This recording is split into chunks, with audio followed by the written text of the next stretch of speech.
We got one called Sheriff Deputy charged for attempted kidnapping of children. You gotta be kidding me. Yes. It's for real, ladies and gentlemen. Right there. Let's get to it. They must be stopped. They're very dangerous. What gang? Sheriff and some deputies, that's who we're talking about, charged over alleged kidnapping. This is the gang we're talking about here. Iron This County, Missouri gang. Sheriff Jeff Burkett. Boom, boom, boom, boom. He's seen better days. Deputies Chase, Bresh, and them, left center. Matt Kozad, right center. They've been charged with multiple crimes, including street gang activities, misusing 911, stalking, making a false report, looking up criminal records under false pretense, and attempted kidnapping. Kidnapping. Who needs Suge Knight when these are the charges? These are... Who needs Mexican cartels when you got these motherfuckers? They're gangs. This is gang activity. What I just described, had I not told you where they collected these people from? He said, the gangs, and then... And how many times have I been saying this over and over the last couple months, or at least a year or so? That you got cops out there, government officials, that take away children.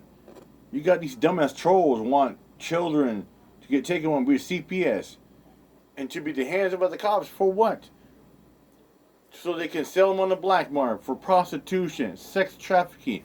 Duh, fuck. People throwing up gang signs and the colors, and the color's blue in this case. Yeah, the color blue. And the deputies.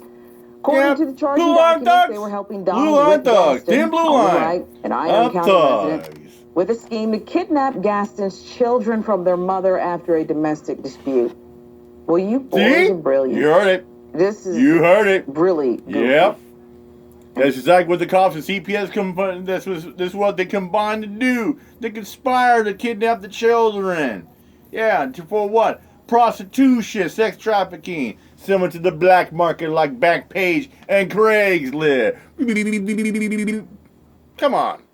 If you people are too stupid to realize that cops do kidnap and sell and traffic children, then you are your head's under a fucking rock and you are living in a cave. And scary. Burkett is being held on a $500,000 bond, and the three others are being held on $400,000 bonds. $100,000 difference. They all chose to get in this thing together. But okay. Oh, yeah.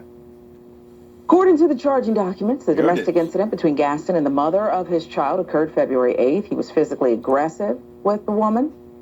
Court documents allege that between February 10th and 11th, Burkett, Gaston, Bresnahan, and Kozad tried to help Gaston kidnap his daughter following the domestic incident.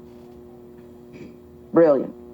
The men made a fake request for the detention and arrest of the mother of the child to the Washington County 911 dispatch center to help facilitate the kidnapping of the child. The men also accused they are of putting a fake stop and hold instruction on the child's mother's record, so if any police officer stopped her, she would be detained.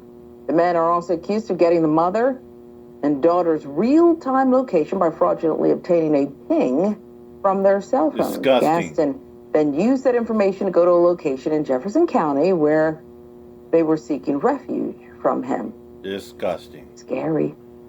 Sheriff is accused of obtaining criminal history information under false pretense by telling Washington County 911 dispatchers that the child's mother had kidnapped her daughter. Oh, my God. Was intoxicated, and that the child had been injured. Yeah, bullshit fucking lie. With all the details here.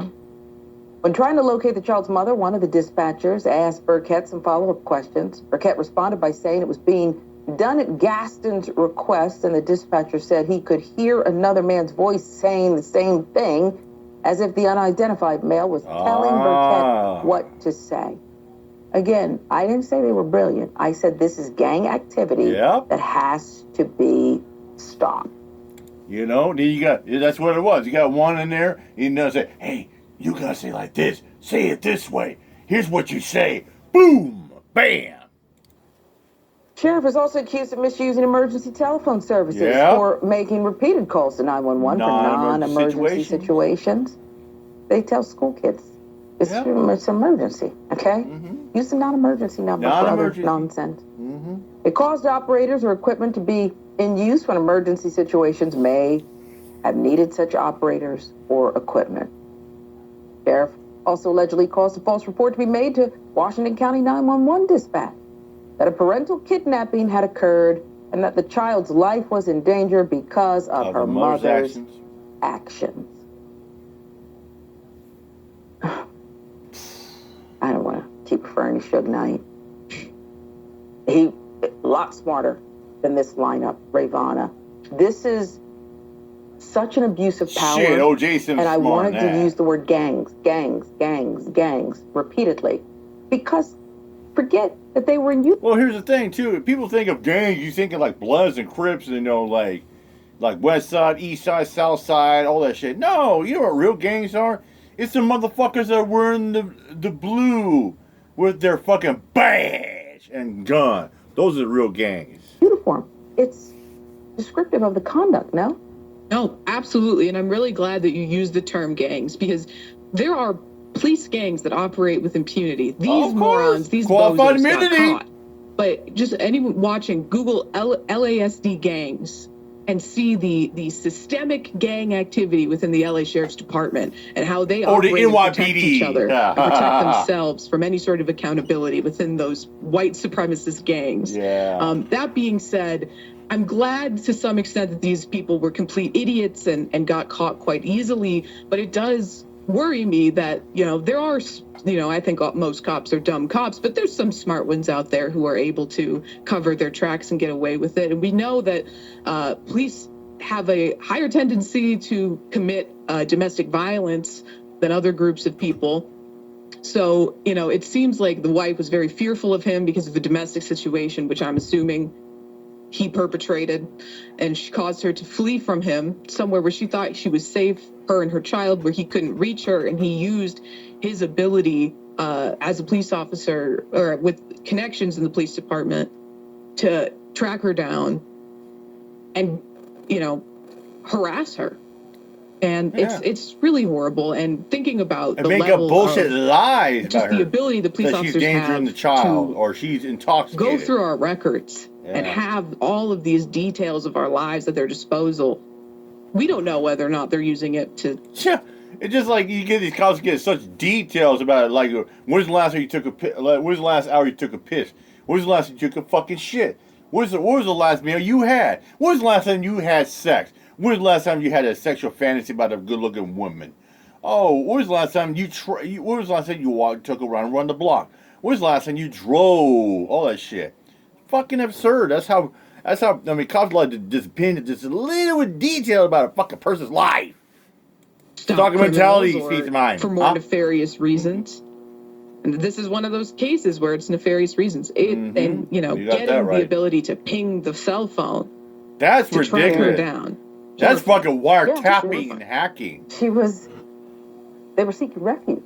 Okay, so yeah, and anecdotally, I can tell you that I do have too many friends who have said to me, I used to be married to a police officer. I used to have, and this is not isolated. Okay? No, it's not. You know what?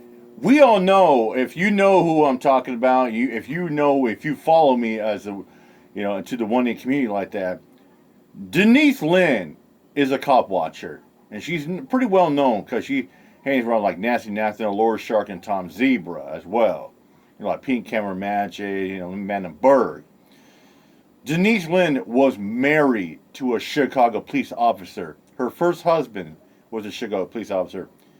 And she said back in the day, he would come home with bloody, stained uniform and knuckles like he got into a fight. She said to say, wouldn't ask him questions or nothing. So that's the mentality when you got women that are married to police officers out there. And sometimes these women come battered or beaten, bruised, and have no outlet as well. It's really pathetic and sad. It was about her much. Peace out.